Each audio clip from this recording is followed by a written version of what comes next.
Good morning everyone. I welcome you all to Rameshwaram Gurukulam. So in today's class we are going to learn about prepositions. Prepositions chapter 14. So let us begin our today's topic. तो सबसे पहले हम ये जानेंगे कि prepositions क्या होते हैं. Prepositions are the words which is always placed before noun. और ये क्या करता है, हमें किसी दो चीज़ के बारे में, नाउन के बारे में, हमें रिलेशन के बारे में बताता है कि किसी चीज़ का क्या रिलेशन है अदर वर्ड्स के साथ. तो prepositions are the words which show relations are always placed before noun. Read the following sentences. The book is on the desk. अगर हम बात करें सेंटेंस की तो सेंटेंस में क्या बोला है, the book is on the desk. Book क्या है, हमारा नाम है, एक थिंग है, और बुक कहाँ पे, टेबल के ऊपर है. तो बुक का रिलेशन हमें किसे बता रहे हैं, डेस्क के ऊपर बता रहे हैं कि बुक हमारा डेस्क के ऊपर है. ही केम, ही हमारा प्रोनाउन है, केम विथ मी, वो किसके साथ आया, तो मेरे साथ आया. तो ये किसका रिलेशन दिखा रहा है, उसका रिलेशन आने का मेरे साथ दिखा रहा है. The letter is from a friend of mine. The letter है किसके साथ, किसका है, मेरे एक दोस्त का है. तो ये लेटर का रिलेशन किसे दिखा रहा है, एक फ्रेंड से, फ्रेंड ऑफ माइन से दिखा रहा है. तो I do not believe in such customs, मैं उन कस्टम्स को नहीं मानता, मैं उन रिवाजों को नहीं मानता. तो इन वर्ड्स, तो अगर हम देखेंगे इस फोर सेंटेंस में, ऑन, विथ, फ्रॉम, इन, ये सारे जो वर्ड्स हैं, ये सारे क्या वर्ड हैं, ये रिलेशन को दिखा रहे हैं सेंटेंस के नेक्स्ट पार्ट से. फर्स्ट पार्ट में अगर हम देखें तो बुक का रिलेशन टेक्स्ट पे, तो बुक कहाँ पे है, टेक्स्ट पे, तो बुक की प्लेस के बारे में बता रहा है. तो हमारे जो प्रीपोजिशंस होते हैं, प्रीपोजिशन वो सारे वर्ड्स होते हैं जो कि हमें किसी भी टू थिंग्स का हमें प्लेस बताते हैं, रिलेशन बताते हैं कि कहाँ पे है. Each of the above sentence contain a word that shows the relation between two noun or pronoun. जो भी सेंटेंस हमने पढ़े ऊपर में, ये सारे सेंटेंस हमें क्या दिखाते हैं, जो वर्ड है ऑन, विथ, फ्रॉम, इन, ये सारे वर्ड हमें दिखाते हैं दो वर्ड, नाउन या प्रोनाउन के रिलेशन के बारे में बताते हैं. तो अगर डेफिनेशन की बात करें, डेफिनेशन ऑफ प्रीपोजिशंस, तो preposition is a word placed before noun. Preposition वो सारे वर्ड्स होते हैं जो कि हम नाउन से पहले और प्रोनाउन से भी पहले यूज करते हैं to show in what relation the person और द थिंग डिनोट्स. कि जो पर्सन है, जो थिंग, किसी पर्सन का किसी थिंग से क्या रिलेशन है, या किसी थिंग की किसी पर्सन से क्या रिलेशन है. By the noun stands to something else, या फिर कोई और वर्ड है. सपोज जैसे कि हमने सेंटेंस में क्या पढ़ा था इस वाले पे कि ही केम विद मी, वो मेरे साथ आया. तो इस सारे सेंटेंस में क्या दिखा रहा है कि हम किसी चीज के रिलेशन के बारे में बात कर रहे हैं. तो prepositions of words are used before noun और pronoun to show relation. Preposition must have an object in the sentence. अब कोई भी preposition होता है उसमें object हमारा होना must है. अगर हम sentence से समझें तो the book is on the desk, तो हमारा जो desk क्या है, हमारा desk है object. क्यों object है, क्योंकि ये हमारे जो sentence को complete कर रहा है. book कहाँ पे है, text पे. अगर हम सिर्फ इतना बोलें कि the book is, book कहाँ पे, ये कोई proper sentence complete नहीं हो रहा है. इसलिए अगर desk word नहीं होता तो हमारा sentence complete नहीं होता. इसलिए desk को हम object consider करेंगे. So, if we say the letter is, the sentence is incomplete, the letter must be from somebody or some place. तो क्योंकि अब सिर्फ बोल दिया लेटर कहाँ से है, तो लेटर ये नहीं बताएगा हम कि लेटर किसने भेजा है, फिर क्या है लेटर में, तो वो सेंटेंस हमारा इनकम्प्लीट होगी.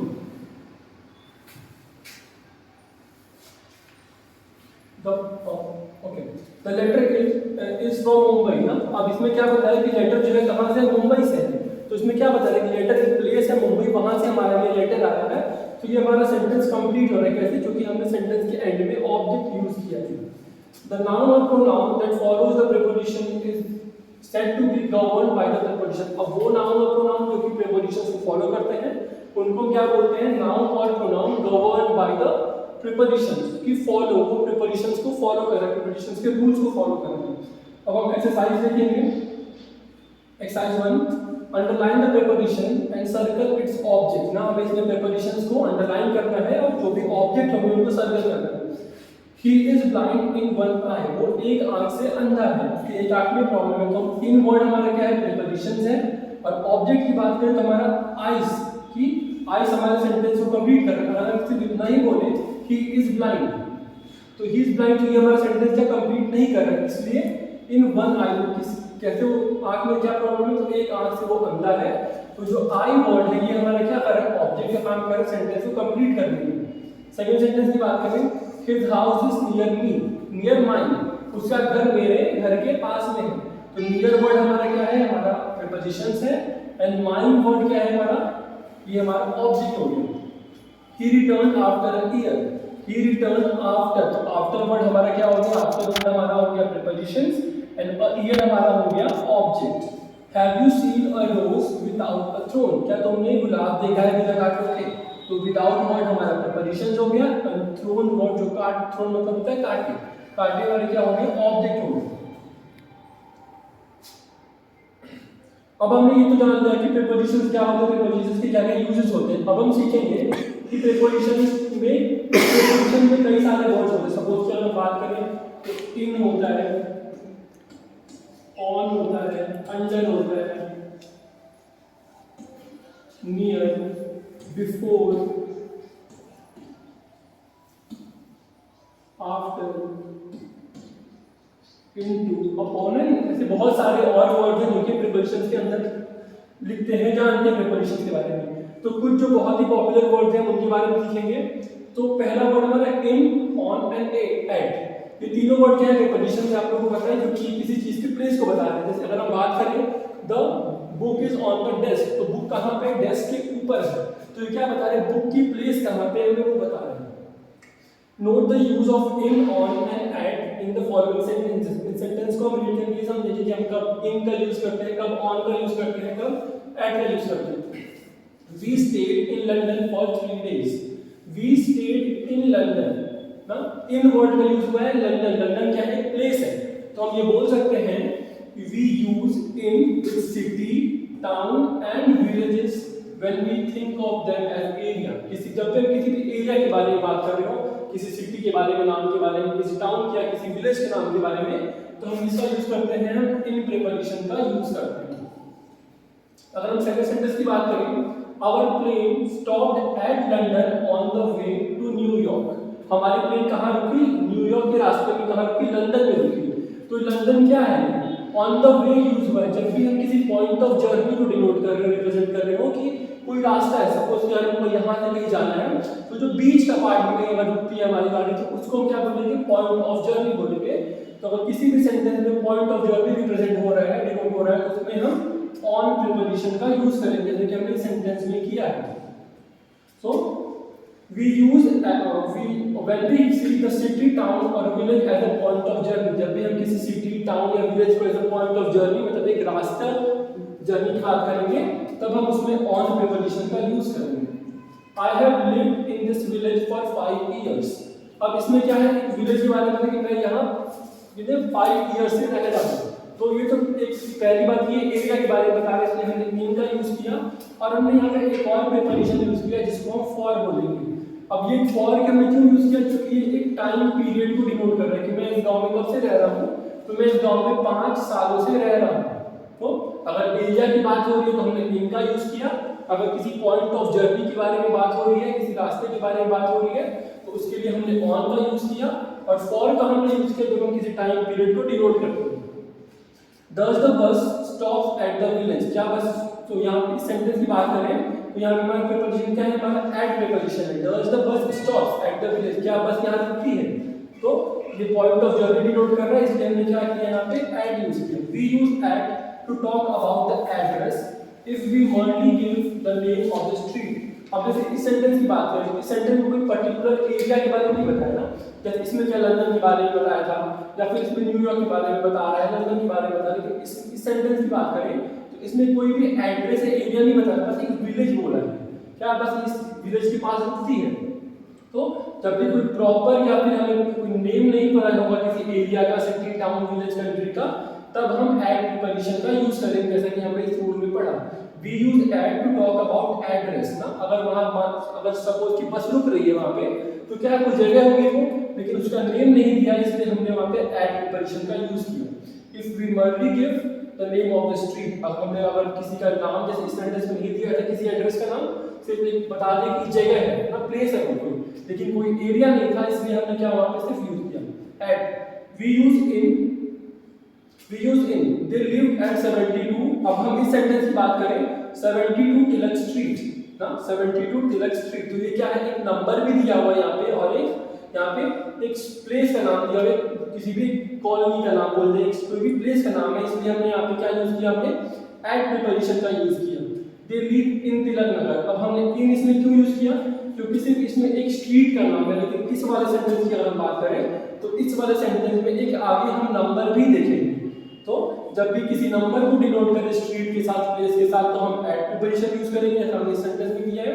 और जब भी कोई बस प्लेस का नाम हो तो हम इन का यूज करेंगे। We use in with parts of the day. अब कोई दिन का पार्ट है, सपोज की मॉर्निंग है, आफ्टरनून, तो आप उसकी तरफ क्या यूज करेंगे, इन करेंगे। I will see him in the afternoon, मैं उसको कब देखूंगा, दोपहर में। तो आफ्टरनून क्या है, पार्ट ऑफ द डे है। इन द इवनिंग भी होगा, I will see him in the evening, तो इवनिंग क्या होता है मेरा, पार्ट ऑफ द डे, इसलिए हमने यहाँ पे इन प्रिपोजिशन का यूज किया। अब इसके एक्सेप्शंस क्या हैं, एट नाइट, हम रात की जब भी बात करें, हमने मॉर्निंग की बात की, आफ्टरनून की बात की, इवनिंग की बात की, तब हम इन को यूज करेंगे। लेकिन जब भी अगर नाइट की बात आए तो नाइट के साथ हम हमेशा एट लगाएंगे। ये इनका एक्सेप्शन है, जब हम पार्ट ऑफ द डे के रूल को फॉलो करेंगे कि किसी भी, हमारा रूल क्या बोलता है कि जब भी किसी हम पार्ट ऑफ द डे की बात करें तब हम इन लगाते हैं, लेकिन जब सिर्फ नाइट की बात हो तब हम एट लगाएंगे। We say on plus a day plus a part of the day. I will see him on Saturday.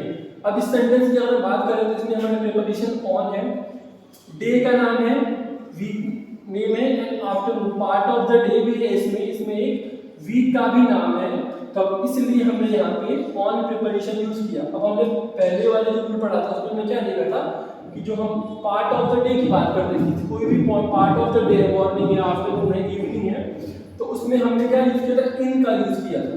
फिर एक्सेप्शन हमारा नाइट के साथ था जब हम एट यूज करते, लेकिन इसमें क्या है, एक वीक का भी नाम दिया है, सैटरडे, तब इसमें हम क्या यूज करेंगे, ऑन यूज करेंगे। अब हम देखेंगे सिंस एंड फॉर का यूज हम कहां पे करते हैं।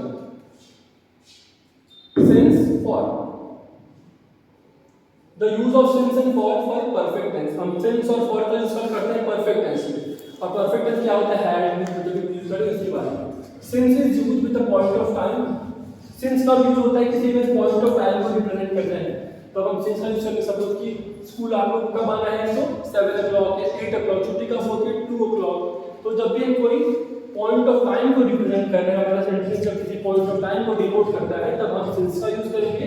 और जब किसी period of time 2 hours 3 hours की बात करें, 4 to 9 3 years, तब हम उसके लिए हम फॉर का यूज करेंगे।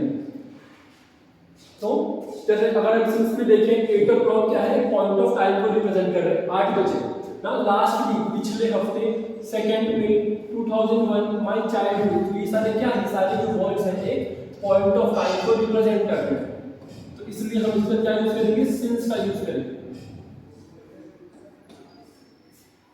और अगर हम फॉर का यूज भी देखें तो 2 hours 2 घंटे, 7 days कुछ दिन, 4 night रात, हम बात करें 3 years लॉन्ग टाइम, तो ये सारे क्या है, पॉइंट ऑफ टाइम, ये पीरियड ऑफ टाइम बता रहे हैं। 2 hours मतलब कि 2 घंटे ना, कोई बोले कि मैंने 2 hours स्टडी की तो 2 घंटे पढ़ाई की, तो ये क्या हमारा क्या पॉइंट, ये हमारा पीरियड ऑफ टाइम है, कितना टाइम ज्यादा हमने लिया। इसमें हमने पॉइंट ऑफ टाइम की बात की और इसमें हमने पीरियड ऑफ टाइम की बात की।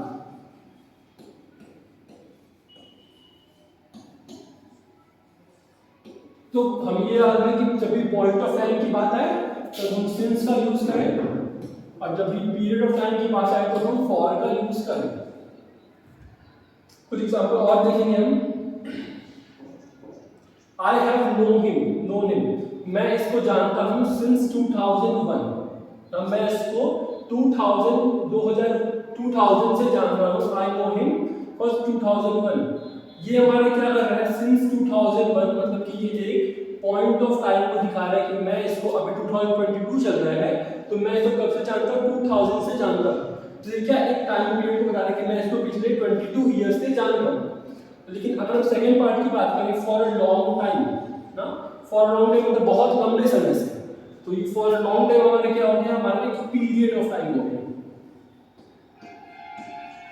या तो कितने टाइम जा रहे हो, तो बहुत लंबे समय से, पीरियड ऑफ टाइम। और ये हमारा क्या होगा, टू और मतलब पॉइंट ऑफ टाइम बता रहा है।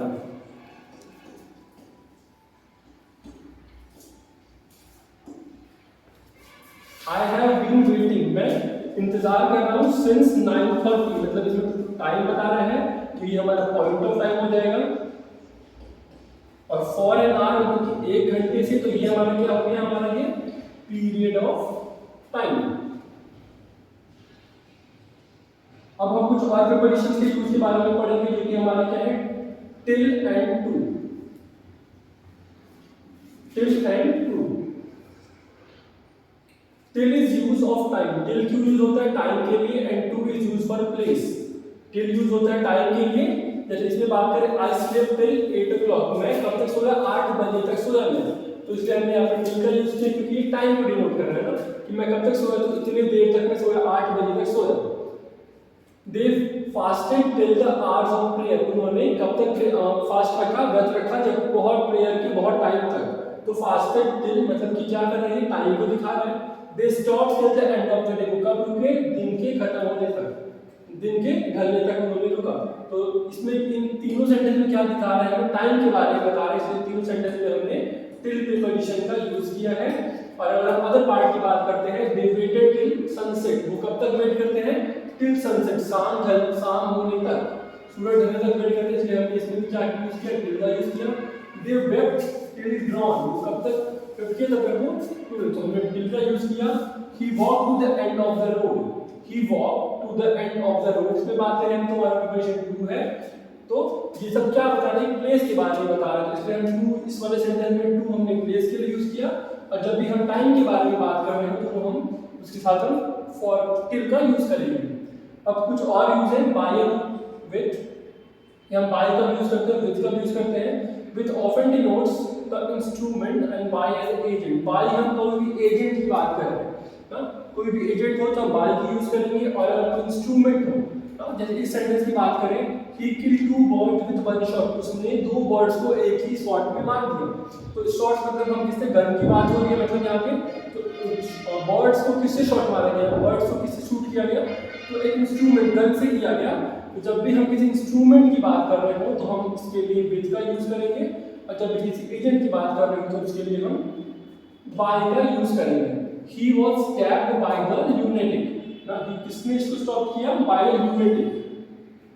In and within, in before, a noun denoting period of time, in जैसे हमने पहले पढ़ा था period of time को डिनोट करता है, means at the end, within means before the end।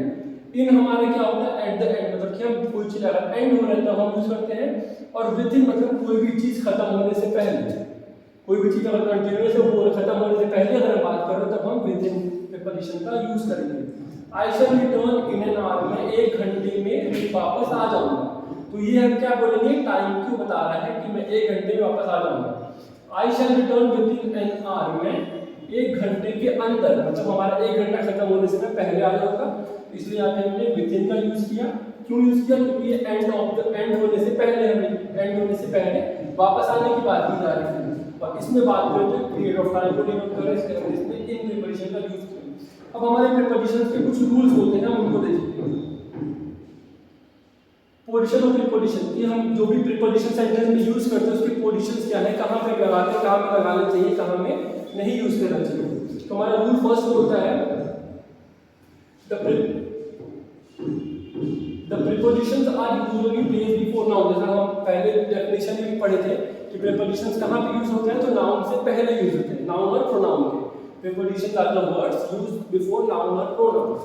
It governs, but it is often placed at the end of the sentence. लेकिन कहीं-कहीं पे हम जो prepositions हैं इनको sentence के end में भी use करते हैं। पहले तो हम जनरल से पढ़ते हैं तो prepositions हम noun के पहले लगाते हैं, लेकिन कुछ ऐसे भी जगह sentence होते हैं जहाँ पे हम prepositions को sentence के end में लगाते हैं। कब लगाते हैं, when the relative pronoun is omitted, जब रिलेटिव प्रोनाउन क्या होता है, ओमिटेड मतलब कि छोड़ दिया उसको, हम इग्नोर करते हैं तब, जब उस सेंटेंस में हम ओमिट करते हैं रिलेटिव प्रोनाउन को, तब हम प्रीपोजिशन को हम eight the end of the sentence use करते हैं। एग्जांपल से देखेंगे, that is a boy whom I was speaking of, ये वो लड़का है जिसके बारे में मैं बात कर रहा था, जिससे मैं बात कर रहा था। तो अगर हम बात करें दिस इज अ बॉय, ये एक सेंटेंस है, ये whom है, तो whom हमारा क्या है, दो सेंटेंस को जॉइन करने का काम कर रहा है, आई वॉज स्पीकिंग ऑफ। तो whom हमारा रिलेटिव प्रोनाउन है, आई वाज स्पीकिंग ऑफ, तो इसमें ऑफ हमारा जो है हमारा प्रीपोजिशन है जो कि हमने सेंटेंस के लास्ट में यूज किया। क्यों यूज किया? क्योंकि इस सेंटेंस में जो हमारा रिलेटिव प्रोनाउन है वो इसको इग्नोर किया गया, ओमिट किया गया। सेकंड रूल हमारा क्या बोलता है? इन इंट्रोगेटिव सेंटेंसेस, इंट्रोगेटिव सेंटेंस क्या होता है? वो सेंटेंस जो कि क्वेश्चंस पूछते हैं, डब्ल्यूएच वर्ड से स्टार्ट होते हैं। In interrogative sentences the preposition is often placed at the end. कोई भी ऐसा प्रीपोजिशन, सारे इंट्रोगेटिव सेंटेंस की बात नहीं करेंगे, लेकिन कुछ इंट्रोगेटिव सेंटेंस ऐसे होते हैं जिसमें हम प्रीपोजिशंस को सेंटेंस के एंड में लगाते हैं, आखिरी में लगाते हैं। एग्जांपल देखें, we who are you looking for, तुम किसको देख रहे हो? तो हमारा फॉर क्या होता है? फॉर हमारा प्रीपोजिशन होता है जो कि सेंटेंस के एंड में लगा हुआ है। जैसा कि हमारा रूल बोलता है कि कुछ इंट्रोगेटिव सेंटेंस ऐसे भी होते हैं जिसके एंड में हम क्या लगाते हैं? प्रीपोजिशन लगाते हैं। What are you talking about, तो अबाउट हमारा प्रीपोजिशन है। व्हाट आर, किसके बारे में बात कर रहे हो? इसलिए ये इंट्रोगेटिव सेंटेंस में हमने प्रीपोजिशंस को लास्ट में लगाया। थर्ड रूल देखेंगे, when the object is the relative pronoun that। अब जो अगर सेंटेंस में ऑब्जेक्ट है, जैसे कि सेंटेंस में अबाउट की बात करें तो when ऑब्जेक्ट किसी सेंटेंस में वो रिलेटिव प्रोनाउन दैट हो, the preposition is always placed at the end। अगर किसी भी सेंटेंस में जो ऑब्जेक्ट है रिलेटिव प्रोनाउन दैट वो लास्ट में हो तो हम जो प्रीपोजिशन है लास्ट में लगाएंगे। Example, here is the book that you are asked for. यहाँ वो बुक है जिसके बारे में तुम पूछ रहे थे। तो हियर इज द बुक, ये हमारा first part of the sentence हो गया। दैट है जो कि हमने यहाँ पे देखा था रिलेटिव प्रोनाउन दैट जो सेंटेंस में यूज होगा, तो हम प्रीपोजिशन कहाँ लगाएंगे? लास्ट में लगाएंगे यूज, फॉर हमारा प्रीपोजिशन है। Second sentence, this is the boy that I spoke of, ये वो लड़का है जिसके बारे में मैं बात कर रहा था। तो दिस इज द बॉय हमारा फर्स्ट पार्ट सेंटेंस है जो कि हमारा रिलेटिव, ये हमारा इंट्रोगेटिव प्रोनाउन की बात करें सेंटेंस में, तो ये हमारा दैट वर्ड है, तो हमारा रिलेटिव प्रोनाउन दैट से भी जॉइन हो रहा है सेंटेंस, तो इसलिए हमने यहाँ पे भी ऑफ लगाया कब? सेंटेंस के लास्ट में। तो हमारा रूल क्या बोलता है कि अगर ऑब्जेक्ट और रिलेटिव प्रोनाउन दैट से जॉइन हो रहा हो तब हम प्रीपोजिशन को and of the sentence use करेंगे। हमारा फोर्थ और लास्ट रूल क्या बोलता है? The preposition is always placed at the and when emphasis is required. अब एम्फेसिस क्या होता है? अब हम किसी को अपने घर बुला रहे हैं तो क्या बोलते हैं? रिक्वेस्ट करते हैं, उसको जोर देते हैं कि आप मेरे घर आओ, तो एम्फेसिस मतलब जोर देना होता है। The preposition is also placed at the and, हम उस केस में भी प्रीपोजिशन एंड में यूज करेंगे जब हम किसी को रिक्वेस्ट या फिर हम किसी को एम्फेसिस कर रहे हैं, किसी को जोर दे रहे हैं, उस केस में। तो जो हमारा सेंटेंस है इसको एग्जांपल देखेंगे, दिस आई इंसिस्ट ऑन, मैं इसके लिए आपसे इंसिस्ट कर रहा हूं, मतलब आपको लिए जो इस चीज के लिए जोर दे रहा हूं। सपोज कि आप लोग किसी चीज के लिए, जैसे मैंने बताया, रिक्वेस्ट करते हो किसी को अपने घर बुलाने के लिए, तो क्या करते हो? बोलते हो प्लीज आ जाइए, ये सब। तो जब भी एम्फेसिस की बात हो तब हम इसका प्रीपोजिशन लास्ट में लगाते हैं। इस सेंटेंस में जो ऑन है ना प्रीपोजिशन है सेंटेंस के लास्ट में यूज हुआ है। सेकंड सेंटेंस की बात करें, such conduct I am at the loss to account for, इसके कारण मुझे लॉस हो रहा है इस अकाउंट इसके वजह से। तो इसमें हमने फॉर का यूज लास्ट में किया है क्योंकि इसमें कंडक्ट एम्फेसिस की बात हो रही है। तो जब भी सेंटेंस में एम्फेसिस की बात हो तब हम क्या करते हैं? जो प्रीपोजिशन है उसको हम लास्ट में यूज करते हैं। सो आज की हमारी क्लास यहीं पे वाइंड अप होती है। आई होप कि आप लोगों को समझ में आई हो। Thank you.